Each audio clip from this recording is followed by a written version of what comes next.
Grandfathers. The not grandfathers were not your grandfathers. They were also not your grandfathers. They bought you beaded moccasins, filled your pockets with watermelon hard candies.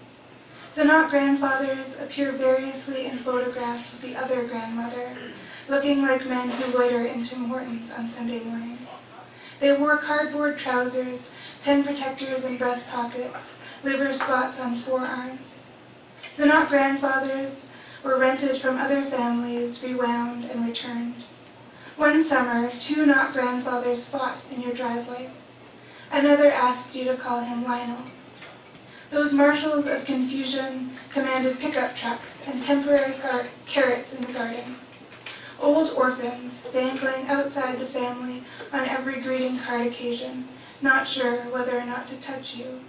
Eventually they carried you on their shoulders so you could see the parade. You stared down into their not familiar hairlines, the gray folds behind their ears, and wondered who they really belonged to.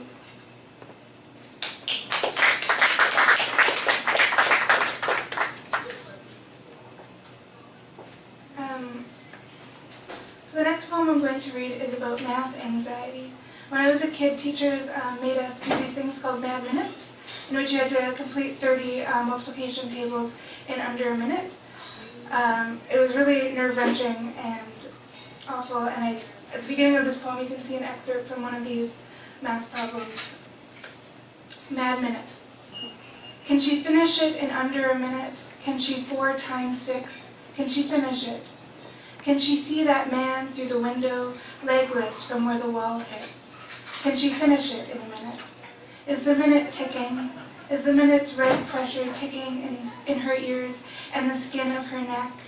Is her mother weeping into her own lap? Is the girl just a bit of her mother sitting in the world as if she existed? Is the world 30 questions split into columns and rows to be finished? Can she finish it?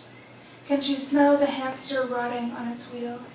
Can she see that man moving leglessly about the playground? Can she finish it with a birthday party pencil in her hand? Is 6 times 6 is 36 in her mother's cloying voice inside her head? Is it disappointment?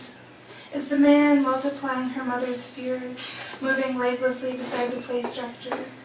Is this the world then, the legless man, the minute ticking, her mother saying, 8 times 7 is 56, 7 times 7 is 49. You know this, you do, just finish it. Song. This poem is a pantoum song.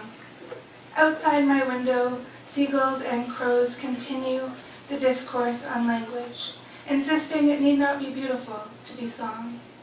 If song accompanies their shallow black and white bickering over garbage at 5 a.m., do I still believe language needs to be beautiful? Their insistent discourse pecks holes in the morning. Here I am still trying to believe at 5 a.m., despite the bickering over garbage, because faith describes perfectly how my mother is dying. Here I am still trying to peck holes in the morning. Song is just another word I use for wanting faith to describe how perfectly my mother is dying, thousands of miles away in a small town I rarely visit. Song is just another word I want to use. Illness is just another word. Mother is just a word, thousands of miles away in a small town I rarely visit. The winter light pours slowly into my window. Illness is just a word. Mother is just a word with someone in it. Can I sing without words? The slow winter light pours through my window. Long after I've stopped making sense, I'm just a sound with someone in it. Can I sing without words and still be song, accompanying the crows, shallow and black, making sense with just sounds? Long after I've stopped, seagulls and crows continue outside my window.